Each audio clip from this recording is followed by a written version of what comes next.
I'm going to solve a system of equations by a process called elimination, which means I'm going to eliminate a variable by addition or subtraction. I'm going to add two equations together. Sometimes I might need to multiply, sometimes I don't need to multiply. Okay, so let's take a look at an example. Let's look at an equation, just one equation. I have 3x plus 2y equals 19. Now, you can't solve this equation. You can choose a value for x and then solve for y, but there are infinitely many choices. For example, well, I could pick an easy one and put 0 in for x. 2y is 19, so then y is 9.5. But I could also pick 1 for x, and that's going to be 3 plus 2y is 19, so 2y is 16, y is 8. Okay, and I could do that for the rest of all time, and I would never run out of combinations to substitute.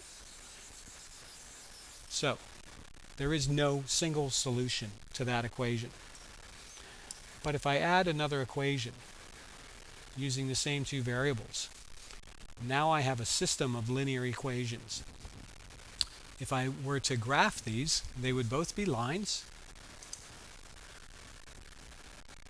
The top equation would have a slope of negative 3 over 2.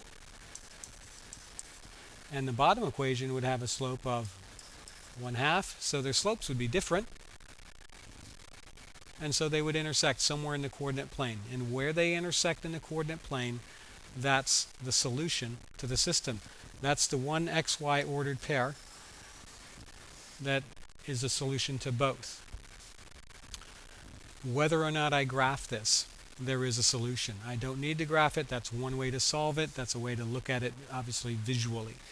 I'm going to solve by elimination, right? That's what I said I would do. So let's get to it. I can either add or subtract.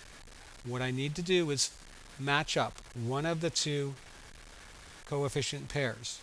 In other words, I either want to match the coefficients of x or the coefficients of y. I'm not worried about the sign because I'm going to take care of that with deciding whether I add or subtract. Is the absolute value of the number, is the number the same number?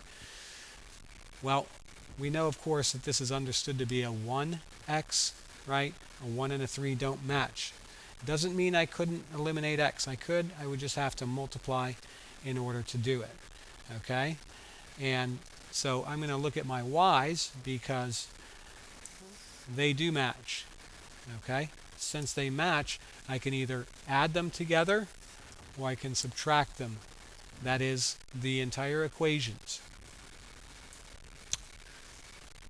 Since the signs are opposite, if I add opposites, I get 0. If I add 3 to negative 3, I get 0. You might say that's subtraction, but the same as adding negative 3, right?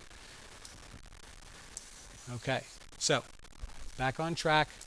I'm going to add the two equations. So I'm going to add my x's first. 3x and x's, 4x. I'm going to add my y's. Negative 2 and negative 2y adds to 0y.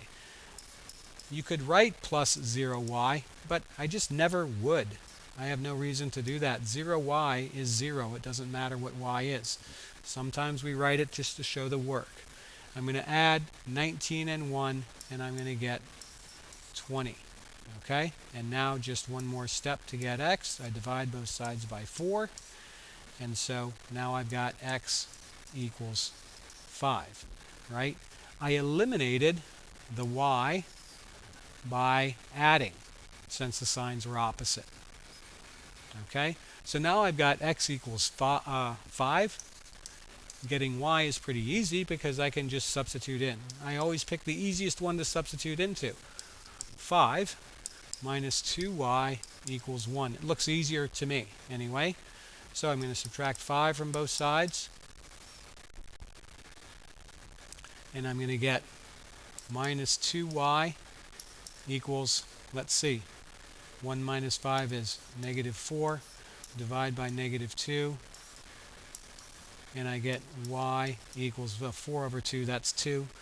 Negative over negative is a positive. 4 over 2 is 2. So y is 2. And really, really important, I want to check.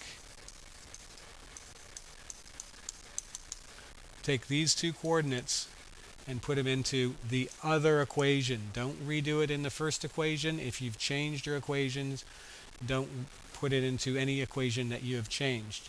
So I'll do it down here in another color so it stands out a little bit.